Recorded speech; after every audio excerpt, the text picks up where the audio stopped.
ایک بہن نے دو بہنوں نے کویسچن کیا تھا، الگ الگ تھیں. ایک نے کہا کہ میں پیگننٹ ہوں اور ابھی رمضان آ رہا ہے تو کیا میں روزہ رکھوں یا میں چھوڑ کر فدیہ ادا کر دوں.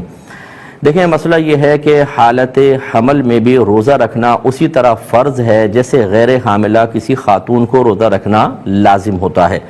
لیکن اس میں یہ ضرور ہے کہ اگر فرض کر لیں کہ آپ کے لیے یہ روزہ نقصان کا باعث بنتا ہے یا بچے کے لیے نقصان کا باعث بنتا ہے تو پھر آپ کو رعایت ملے گی.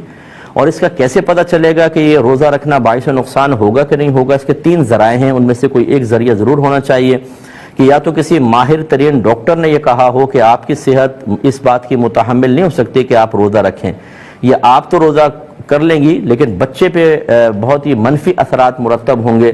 ایسی صورت میں ڈاکٹر کا مشورہ قبول کرتے ہوئے ہماری بہن روزہ چھوڑ سکتی ہیں. ابھی آپ کھائیں پئیں، پھر جب بچہ پیدا ہو جائے اس کے بعد پھر اس روزوں کی آپ کو قضا کرنی ہوگی، کفارہ وغیرہ نہیں ہوگا. دوسرا یہ کہ کوئی سابقہ زندگی کا تجربہ ہو، پہلے کبھی آپ پیگننٹ تھیں، حالت روزہ میں آپ گئیں اور پھر اس میں بہت زیادہ آپ کو نقصان ہوا، آکسیجن کی کمی ہو گئی، پانی کی کمی ہو گئی، دیگر مسائل ہوئے اور بہت ہی مسائل ہو گئے تھے، تو وہ سابقہ تجربہ آپ کے لیے اس رمضان بھی ایک دلیل بن سکتا ہے اور آپ روزہ چھوڑ دیں کیونکہ پہلے آپ کی حالت بگڑی تھی. یا تیسری چیز ہوتی ہے دونوں پہلے کے نہ ہوں تو موجودہ مشاہدہ، کہ ڈاکٹر نے بھی منع نہیں کیا، پہلے بھی کبھی ایسا نہیں ہوا، لیکن آپ نے اب اس رمضان روزہ رکھا تو آپ کی حالت بگڑنا شروع ہوئی اور بہت زیادہ پرابلم ہو گئی، تو آپ یہ والا روزہ بھی توڑ سکتی ہیں اور اس کو بنیاد بنا کر آگے کے روزے بھی چھوڑ سکتی ہیں. لیکن ان تین ذرائع میں سے اگر کوئی ذریعہ آپ کو حاصل نہ ہو تو صرف خوف، تھوڑا بہت اندیشہ اور گھر والوں کی باتیں سن کر کہ بھئی چلو اللہ معاف کرے گا بعد میں رکھ لینا، ایسا نہ ہو کہ کچھ ہو جائے، اس کا اعتبار نہیں. اگر اس طرح کی مطلب غیر شرعی دلیلوں کی بنا پر آپ روزہ نہیں رکھیں گی تو گناہ گار ہوں گے. ایسی ایک بہن نے فرمایا کہ میرا بچہ چھوٹا ہے اور میں دودھ پلاتی ہوں تو اس سے روزے پہ کوئی فرق تو نہیں پڑے گا؟ تو دیکھیں پہلی بات تو یہ کہ دودھ پلانے سے روزے پہ کوئی فرق نہیں پڑتا، نہ روزہ جاتا ہے نہ اس سے وضو ٹوٹتا ہے، یہ اچھی طرح یاد رکھیں. اس حالت میں بہنیں دودھ پلا سکتی ہیں.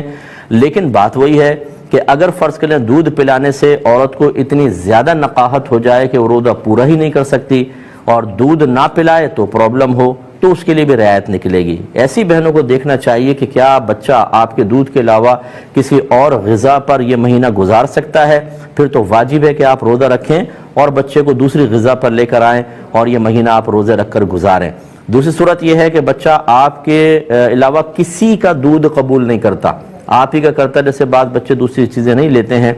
ایسی صورت میں اب وہی غور کرنا ہوگا، وہ جو میں نے پہلے بتایا کہ کسی ڈاکٹر سے مشورہ کریں کہ دودھ پلا کے کمزوری تو نہیں ہو جائے گی مجھے، یا پھر سابقہ زندگی کا تجربہ یا موجودہ مشاہدے کو دلیل بنائیں کہ آپ نے دودھ پلایا اور روزہ پورا کرنا مشکل ہو گیا اور پرابلم کریٹ ہوئی.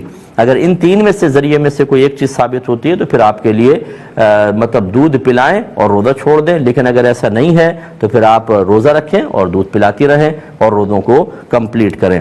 یہ جو ہے نے فدیہ کا پوچھا تھا، فدیہ دیکھیں جب تک انسان چاہے ابھی چاہے مستقبل میں روزہ رکھ سکتا ہے، فدیہ نہیں دے سکتا. ایسی بہنیں جو ان حالتوں میں ہیں وہ روزہ چھوڑیں، بعد میں روزے کی قضا رکھیں گی، فدیہ سے کام نہیں چلے گا.